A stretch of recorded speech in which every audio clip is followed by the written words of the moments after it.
are bringing the positive energy and good times. Social media influencers Chris Olsen and Ryan Trainor are kicking off a national tour.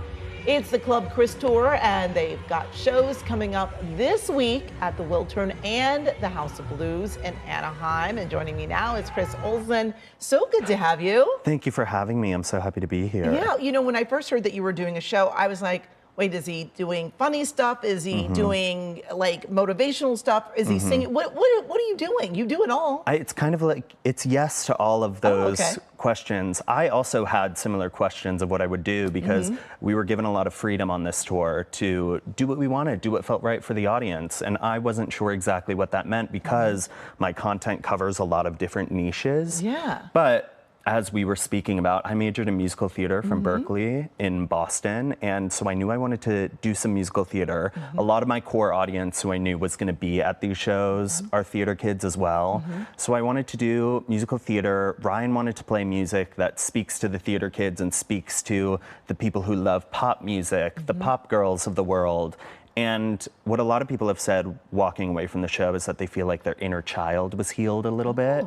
And I realized that that was kind of my original goal when creating this, was I just wanted it to be a safe space in that room for you to feel like you could express yourself in whatever way you wanted to. And I feel like we've accomplished that so far, and I'm really excited to do these next few shows. Yeah, and so I guess depending on, you have some flexibility when you're doing the show, if you're feeling like, let's sing a little more, or if you just feel moved to talk about something. Yeah, we've definitely changed it up. Like when I was in Boston, I told my intervention story where that was the city that the intervention happened in. When I was in New York, I talked about how having a sold out show in New York was so crazy because I've wanted to be on Broadway my whole life. I've been a performer my whole life. And there will be many stories to be told at these LA and Anaheim shows because I've lived in LA over the past 5 years. So much of my social media career started and continued in LA, and I have a lot of history with this city now, and so I'm really excited to do these ones as well. But the flexibility is what matters a lot too.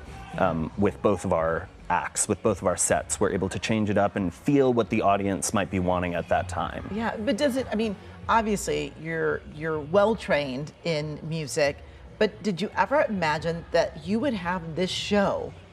Oh my God. I mean, really, from TikTok. That's how we all got to know you. Absolutely not. There was no point in my mind at which I thought, well, then I'll do my own tour and be able to sing for everyone or do whatever I wanted. But then my friend Megan Trainor invited me to open for her on the Timeless tour.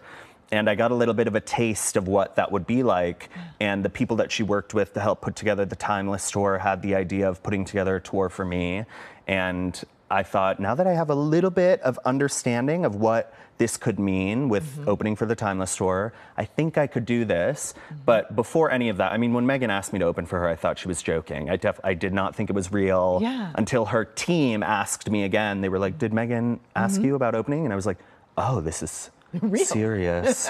Okay, I guess I will try to put something together. But it was similar in the way of do whatever you want. And so I've really felt blessed in that sense. While that's a challenge to just have an open field of opportunity to figure out what I want to do for a show, I've been able to kind of create it in a way that makes it feel right for me and for the audience every night. And you and Ryan get along well. You're able to do this as partners on the stage. I think we knew once it first was offered to us that this would be something that would be very fun to do together because we shared a dressing room during the Timeless tour, so we were spending a lot of time together. Now we don't have to share a dressing room, so we're able to have even more space and love between us. But it's been really fun to do this with him. I wouldn't have wanted to do it anyway else. Wow, well, it's so exciting to hear what has come about, really from a time of just really trying to connect people during, you know, the terrible, you know, of course. Pandemic. So yeah, there was a lot of unsure moments in my life leading up to this, and there still are. But I feel very sure about the fact that everyone's been having such a lovely time at these shows, and that I've been loving it too. And it's going to be very fun to keep it going with these next 3. Yeah, and I guess at these shows too, you're able to meet a lot of people that have been following you for a long time. Yes, that was the best part of it, doing these meet and greets and meeting people just in the audience during the show. so many people say, I can't believe you're real. I say, I can't believe you're real. Like, you've been supporting me. You've been watching me. I am a real person, but so are you. Like, there was so much time spent through a phone, and human-to-human connection matters so much to me, especially being a theater kid and being so used to performing on a stage. I've missed it so much, and it's been just the time of my life to be able to do it again. Well, I wish you the best. Thank you Thank so you. much for joining us today. And again, you can find more information about the Club Chris Tour with Chris Olsen and Ryan Trainor by just going to our website, kcalnews.com, and click Seen on TV.